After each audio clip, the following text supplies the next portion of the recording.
तो पहला एपिसोड इतना बैंगर देने के बाद मुझे लगा था दूसरा एपिसोड थोड़ा स्लो होगा, तो स्लो स्टोरी बढ़ेगी, लेकिन here we go another banger. तो चलो इस पे बात करते हैं और इसे ब्रेक डाउन करते हैं। तो जॉन सो रहा होता है और हैल आकर उसके ऊपर पानी फेंक देता है। जॉन पूछता है कि एलियंस के बारे में गार्डियंस ने क्या कहा, तो हैल यहाँ बताता है कि मैंने गार्डियंस से बात ही नहीं की। ये एक हिंट था कि गार्डियंस और हैल के बीच कुछ ना कुछ गड़बड़ चल रही है। भले ही वो रिंग पहनता हो पर वो अब गार्डियंस को रिपोर्ट नहीं करता है। मतलब कुछ ना कुछ तो गार्डियंस और हैल के बीच हुआ है। हैल जॉन को रिंग देखकर बोलता है जस्ट फ्लाई, पर जॉन को नहीं पता होता कि फ्लाई कैसे करना है। फ्लाई करना और कॉन्स्ट्रक्ट बनाना सभी लैंटर्न्स के लिए अलग अलग होता है। जैसे हैल यहाँ बताता है कि वो एक टेस्ट पायलट था, तो फ्लाई करते समय प्लेन्स के बारे में सोचता है, पर ये चीज जॉन के लिए काम नहीं करेगी। उसे अपना कुछ ना कुछ ऐसा ढूंढना पड़ेगा जो चीज उसे ट्रिगर करती हो। इसी वजह से जब जॉन फ्लाई करने की कोशिश करता है तब उससे गलती से बर्ड बन जाती है। यहाँ पर जब जॉन रिंग को निकाल देता है फिर भी बर्ड का कॉन्स्ट्रक्ट बना रहता है। फिर जॉन पूछता है हैल से कुछ प्रॉब्लम तो नहीं, तो हैल बोलता है नो प्रॉब्लम, पर यहाँ पे प्रॉब्लम होनी चाहिए थी। बर्ड यानी लिविंग थिंग को बनाना मना किया गया है गार्डियंस के द्वारा। ऐसे रिंग को निकालने के बाद भी कॉन्स्ट्रक्ट को बनाए रखना ये काफी ज्यादा मुश्किल काम है। हैल जॉर्डन ने भी कॉमिक्स में बहुत बार लिविंग थिंग्स को बनाया है, पर बहुत ज्यादा जरूरत पड़ने पर। जॉन का कंस्ट्रक्शन सबसे ज्यादा डिटेल और सबसे ज्यादा मजबूत होता है। वो सबसे ज्यादा देर तक कॉन्स्ट्रक्ट को बनाए रख सकता है। तभी रिंग डिस्चार्ज होती है और हैल कार के बोनट पर रिंग को मारता है और रिंग 5% चार्ज हो जाती है। इसका मतलब ये हो सकता है कि रिंग में रिजर्व एनर्जी बची होगी और इम्पैक्ट और फिजिकल ट्रिगर की वजह से वो एनर्जी वापस आ गई। डीसी कॉमिक्स में रिंग के पास इमरजेंसी रिजर्व एनर्जी का भी कॉन्सेप्ट रहा है। वही कॉन्सेप्ट यहाँ पे यूज किया गया है। अगर नॉर्मल तरीके से चार्ज करना हो तो वो बैटरी से ही चार्ज होती है। हैल जॉन को कॉस्ट सिटी भेजता है उसके घर वो बैटरी वापस लाने के लिए। यहाँ हैल ने एरोप्लेन का टिकट पहले ही बुक कर लिया था, इसीलिए जॉन को लगता है कि हैल को पहले से ही पता था कि वो फ्लाई नहीं कर पाएगा। यहाँ हैल एर्ल की बात करता है जो उसका पेट है, और हैल जॉन को बोलता है कि अगर तुम पूरे दिन कॉन्स्ट्रक्ट को बनाए नहीं रख पाए तो मैं तुम्हें फेल कर दूंगा। उसके बाद जब इंट्रो आता है तो उसमें हम ग्रीन रंग के साथ थोड़ा सा येलो रंग मिक्स होते हुए देख सकते हैं, और येलो रंग सिनेस्ट्रो और येलो लैंटर्न कॉर्प का सिंबल है। इसका मतलब ये स्टोरी येलो लैंटर्न या पैरालैक्स की तरफ जाती हुई दिख रही है। उसके बाद हैल वहीं फुटबॉल पे जाता है जहाँ पे एलियंस ने अटैक किया होता है। वहाँ इन्वेस्टिगेशन करने जाता है और वहाँ पे उसे 2 मेटल डिटेक्टर मिलते हैं जो कि मेटल को डिटेक्ट नहीं कर रहे होते। फिर हैल को शक होता है और वो वापस टाउन में जाता है और वो वहाँ पे फ्लाई करके देख रहा होता है कि सभी लोग कहाँ गए हैं। टाउन के सभी लोग इकट्ठा हुए होते हैं लीजन हॉल में। तभी उस बैटरी का चार्जिंग खत्म होती है और हैल नीचे गिरता है। ये एक रेफरेंस था ग्रीन लैंटर्न कॉमिक नंबर 28 का, जिसमें हैल ऐसे ही बैटरी का चार्ज खत्म होते ही नीचे गिरता है। यहाँ पर जो हॉल दिखाया गया है वो लीजन हॉल 161 है, क्योंकि 161 ग्रीन लैंटर्न कॉमिक का रेफरेंस है। उसका टाइटल था पासिंग द टॉर्च, जो यहाँ पर हम देख सकते हैं हैल जॉन को कर रहा है।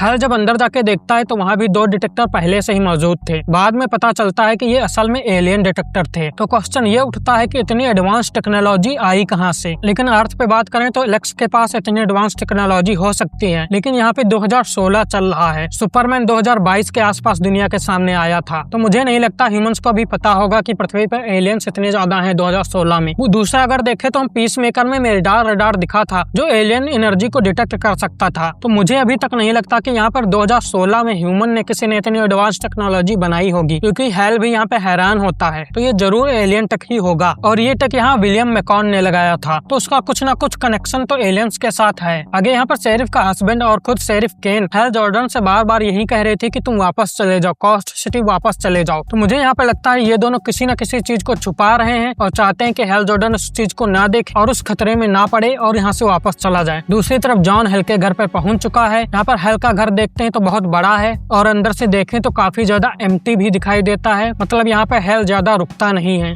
जॉन के पूछने पर हैल यहाँ पे बताता है कि उसे ज्यादा सैलरी नहीं मिलती। उसे किसी अमीर आदमी ने यह घर इसलिए दिया था क्योंकि उसने उसके बेटे की जान बचाई थी। उसके घर में फोटोज को देख के लगता है कि हैल कई बड़े बड़े लोगों के साथ मिल चुका है और उनके साथ फोटो खिंचा चुका है। जहाँ हम पहली फोटो हैरी पॉटर कास्ट के साथ देखते हैं, इससे समझ आता है कि जब वो इन्वेस्टिगेशन कर रहा था कि एलियन के साथ, तो इस तरह के सवाल क्यों पूछ रहा था। वो हैरी पॉटर का बिग फैन भी हो सकता है। यहाँ पर जो सेकंड फोटो हैल के साथ है वो एक पॉप है। पॉप कैथोलिक चर्च का हाईएस्ट रिलीजन लीडर कहा जाता है। यहाँ पर फोटो जॉन पॉल फर्स्ट की है। वो 1978 में पॉप बने थे और हैल 86 में ग्रीन लैंटर्न बना था। मतलब वो अपने अर्ली डेज में उनसे मिलने गया था। जॉन हैल के रूम में जाता है, वहाँ पर उसे 3 सूट दिखाई देते हैं। 2 सूट एकदम ग्रीन कलर के हैं और तीसरा सूट एकदम घिस चुका है और इसका कलर उतर चुका है। तो ये सूट 1986 में बनाया गया था, यानी उस टाइम के हिसाब से ये सही था, लेकिन आज के टाइम से ये ओल्ड फैशन लगता है और अभी उसका कलर भी पूरी तरीके से उतर चुका है। यहाँ पर हैल अपनी बैटरी को एक पॉकेट डायमेंशन में रखता है। पॉकेट डायमेंशन उसी टाइप के एक डायमेंशन डायमेंशन है, जैसी हमने पीस मेकर में देखी थी और सुपरमैन में भी हमने देखी थी, जो लेक्स बनाता है। अगर हम कॉमिक्स की बात करें तो हैल टेरिस एयरक्राफ्ट बेस पर अपने सूट और अपनी बैटरी को रखता था। यहाँ वो पॉकेट डायमेंशन एक पासवर्ड से खुलती है और वो पासवर्ड था मोगो डजन सिविलाइज। तो मोगो अगर आप नहीं जानते तो मोगो एक लिविंग प्लेनेट है। तो हाँ, इस यूनिवर्स में लिविंग प्लेनेट भी होते हैं। ऐसा ही लिविंग प्लेनेट हमने गार्डियंस ऑफ द गैलेक्सी में देखा था, जो कि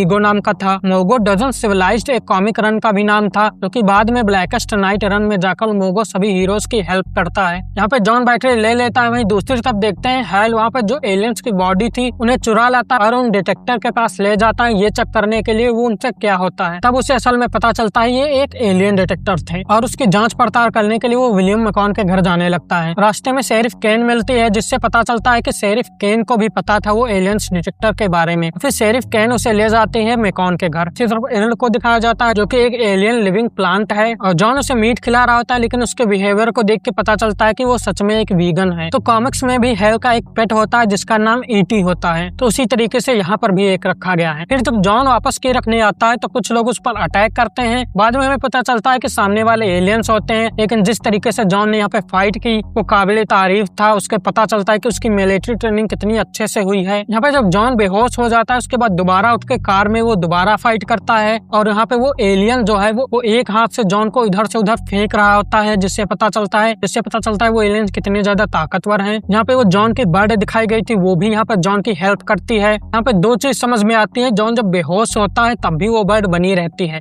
दूसरी चीज वो बर्ड जो है वो अपने आप अटैक कर रही थी, जॉन उसको अटैक करने को नहीं बोल रहा था। तो ये चीज कॉमिक में भी होती है। एक कॉमिक रन था जिसमें हैल मॉन्स्टर को बनाता है और गलती से वो बेहोश हो जाता है, फिर वो मॉन्स्टर अपने आप ही शहर पर हमला कर देता है। फिर जब हैल जागता है तब उस मॉन्स्टर को रोकता है। तो वैसा ही कुछ यहाँ पर भी हुआ। वहीं दूसरी तरफ शेरिफ और हैल दोनों मैकॉन के घर पहुंच जाते हैं। यहाँ पर हैल अपने पूरी तरीके से वो एटीट्यूड वाले मोड में था। उसे लगता है कि अगर मैं हैल जॉर्डन हूँ यानी ग्रीन लैंटर्न हूँ तो मुझे कोई रोकने वाला नहीं है। जब विलियम मैकॉन आता है तो वो भी हैल को धमकी देता है और उसे जाने को कहता है, नहीं तो वो गोली मार देगा। पर हैल यहाँ पर पूरी तरीके से एगोइस्टिक मोड में था। दूसरी तरफ जो विलियम है उसके पूरे चांसेस हैं कि वो एलियन हो सकता है, क्योंकि वो उसी ने उतनी एडवांस टेक्नोलॉजी वहाँ पर लगाई थी। पहले मुझे लगा था कि वो रेड लैंटर्न हो सकते हैं, पर रेड लैंटर्न ये नहीं, दूसरे वाले हैं जिन्होंने जॉन स्ट्रोड को पकड़ा हुआ है। तो ये मुझे लगता है ब्लैक हैंड विलियम ब्लैक यानी ब्लैक लैंटर्न्स हो सकते हैं, या फिर मेन मैन हंटर ही हो सकता है। और आगे हमें पता चलता है कि मैन हंटर एक ही है। उसके बाद विलियम का आदमी हैल को गोली मार देता है। दूसरी तरफ जॉन को जिस आदमी ने पकड़ा था उसका नाम अंटान निकल के आ रहा है और वो जॉन को मैन हंटर के बारे में बताता है, लेकिन वो जिस तरीके से बात कर रहा होता है जॉन उसको बात करने के तरीके से समझ जाता है कि वो भी एक एलियन है और ये तरीका उसने हैल जॉर्डन से सीखा हुआ था। इसमें से जो मेन मैन दिखाया जा रहा है वो एट्रोसिटीज हो सकता है, एक रेड लैंटर्न जो कि मैन हंटर्स की बात करता है और ये बताता है कि मैन हंटर सिंथेटिक थे। तो मैन हंटर वो थे जिन्हें गार्डियंस ऑफ द यूनिवर्स ने ग्रीन लैंटर्न कॉर्प बनाने से पहले बनाया था। ये पहले अच्छे इंसान थे और बाद में ये विलन बन गए और उन्होंने सेक्टर 666 को पूरी तरीके से तबाह कर दिया और इसी सेक्टर पर ही कुछ एलियंस रहते थे, जिसमें से 5 एलियन बच गए और बाद में उन्होंने रेड लैंटर्न कॉर्प बनाई और यही स्टोरी वो जॉन स्टुअर्ट को सुनाता है और यहाँ पर वो मैन हंटर से बदला लेने आया है। तो कॉमिक्स में क्या होता है कि मैन हंटर सेफ शिफ्टिंग नहीं कर सकते हैं और बाद में गार्डियंस उन्हें पूरी तरीके से खत्म कर देते हैं, पर यहाँ पर दिखाया गया कि मैन हंटर सेफ शिफ्टिंग कर सकते थे और कुछ मैन हंटर्स बच गए हैं जिन्हें ग्रीन लैंटर्न ढूंढ रहे थे। मुझे लगता है हमें कंफ्यूज करने के लिए ऐसा कॉन्सेप्ट इन लोगों ने बनाया है। इन्होंने मार्सन मैन हंटर और मैन हंटर की पावर को मिलाकर एक नया कॉन्सेप्ट बनाया है जो हमें थोड़ा कंफ्यूज करे। और यहाँ पर देखें तो पूरी स्टोरी कुछ इस तरीके से है कि एक मैन हंटर रसविल में छुपा हुआ था, किसी एबिनसुर नाम का ग्रीन लैंटर्न ढूंढकर उसे वापस ले जा रहा था, लेकिन उस मैन हंटर ने एबिनसुर पर हमला किया और उसे मार दिया और वो एलियन रसविल में सेफ शिफ्टिंग करके छुप गया। फिर एबिनसुर ने हैल जॉर्डन को ग्रीन लैंटर्न चुना, तभी से हैल जॉर्डन को रसविल पे शक हो रहा है और वो काफी ज्यादा दिनों से यहाँ पर ढूंढ रहा है उस एलियन को यानी मैन हंटर को। फिर एंटोन जॉन को धमकी देता है कि उसे मैन हंटर को ढूंढना होगा और उसके पास 48 घंटे का टाइम है, अगर उसने नहीं ढूंढा तो वो आधे रसविल को तबाह कर देगा। उससे पहले वो जॉन को एक तरीके का इंजेक्शन लगाता है जिससे वो देख सके कि मैन हंटर्स ने उन लोगों के साथ क्या किया था। यहाँ पर हम जॉन के फेस को भी हम देख सकते हैं कि वो डरा हुआ है। जब हैल हॉस्पिटल में जागता है तो वो बार बार सिनिस्ट्रो का नाम ले रहा था। तो सिनिस्ट्रो पहले एक ग्रीन लैंटर्न हुआ करता था जो कि अच्छा आदमी था और हैल का अच्छा दोस्त भी हुआ करता था। बाद में वो एक बुरा आदमी बन गया और उसने अपने लोगों पर ही हमला करके रूल करने की कोशिश की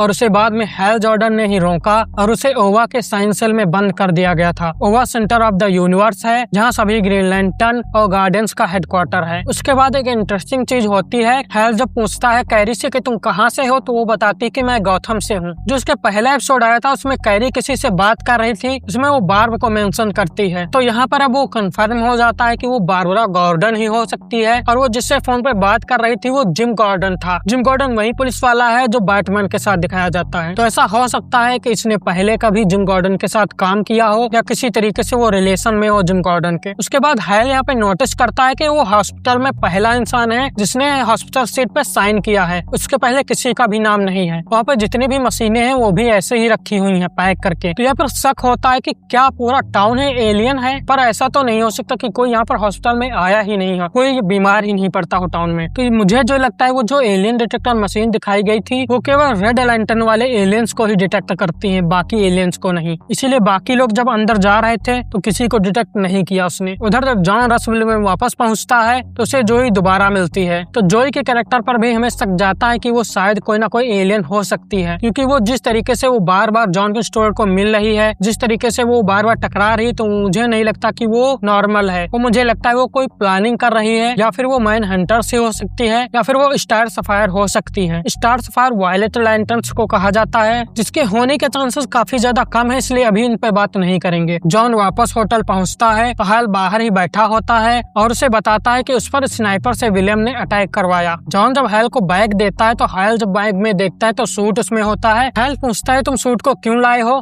तो जॉन बताता है कि मैं इसकी रिस्पेक्ट करता हूँ। इससे समझ आता है कि जॉन जो स्टार्टिंग से ही यानी बचपन से ही हैल जॉर्डन का फैन रहा है, उसकी रिस्पेक्ट करता है, उसके सूट की भी रिस्पेक्ट करता है। और हैल यहाँ पे रिंग को रिचार्ज करते टाइम बहुत जल्दी ओथ बोलता है। इससे समझ आता है उसे ओथ और गार्डियंस की बिल्कुल भी रिस्पेक्ट नहीं है। वो बिल्कुल उन लोगों के जो रूल्स हैं उनको नहीं मानता है, वो बस ग्रीन लैंटर्न बने रहना चाहता है, इसीलिए उसे वो ओथ बोलनी पड़ रही है। और यहाँ पे हम जॉन के बर्ड को देखते हैं जो कि 12 घंटे से ज्यादा हो चुके होते हैं। जॉन उस बर्ड का कंस्ट्रक्शन अभी तक बनाए रख पा रहा था। हैल ये देखकर हैरान होता है और उससे पूछता है ये कैसे हुआ, तो ये जॉन बताता है ये उसके लिए नॉर्मल बात थी, पर ये लगभग बहुत बड़ी बात है, ये लगभग इम्पॉसिबल है किसी भी ग्रीन लैंटर्न के लिए। यहाँ पर भी हैल रिस्पेक्ट से बात नहीं करता है, इसीलिए जॉन गुस्सा होकर अंदर चला जाता है। हैल जल्दी से तैयार होता है और अपना सूट पहनता है, और फिर यहाँ पे हैल जल्दी से उड़कर ओवा प्लेनेट पे चला जाता है। यहाँ पर हम हैल के आसपास एक ऑरा दिखते हैं। यह एक तरीके से शील्ड की तरह काम करता है, जो कि हैल को स्पेस के एटमॉस्फेयर पर जिंदा रहने के लिए हेल्प करता है। ओवा पर एक जगह होती है जहाँ पे प्रिजनर्स को रखा जाता है, जिसे साइंस सेल्स बोला जाता है, वहाँ पर जाता है। वहाँ पर हैल सिनेस्ट्रो से मिलने गया है। सिनेस्ट्रो बहुत ही ज्यादा चालाक तरीके का एलियन है, वो माइंड गेम खेलना बहुत अच्छे से जानता है। हैल के पूछने पर सिनेस्ट्रो बताता है कि अगर एक भी मैन हंटर जिंदा है तो वो सेकंड मोस्ट डेंजरस थ्रेट है तुम्हारे लिए। और उसके बाद वो जॉन स्टुअर्ट के बारे में पूछता है। तो सिनेस्ट्रो काफी ज्यादा चालाक होता है और वो हर तरीके की खबर को रखता है। उसके कई सारे खबरी होते हैं जो अर्थ पे हो गए और ओवा प्लेनेट पे होते हैं, जो उसको टाइम पर खबर देते रहते हैं कि बाहर क्या चल रहा है। और जब वो जॉन स्टुअर्ट के बारे में पूछता है तो एक कंफ्यूजन होती है कि वो most dangerous threat John Stuart को बोल रहा है या फिर वो खुद को मानता है सबसे डेंजरस। तो जो मुझे जो लगता है वो खुद को ही बोल रहा है ये, क्योंकि ये सीरीज हमें कंफ्यूज करने के लिए ऐसे शब्दों का खेल खेल रही है। इससे मैन हंटर को मार्शन मैन हंटर से कंफ्यूज करना और भी ऐसे कंफ्यूजिंग वर्ड का यूज किया गया है। जो इसकी ज्यादा इन्फॉर्मेशन है वो आने वाले एपिसोड में ही पता चलेगा। और यहीं पर ये धमाकेदार एपिसोड खत्म होता है। मुझे ये एपिसोड बहुत पसंद आया। आपको कैसा लगा ये कमेंट में जरूर बताना।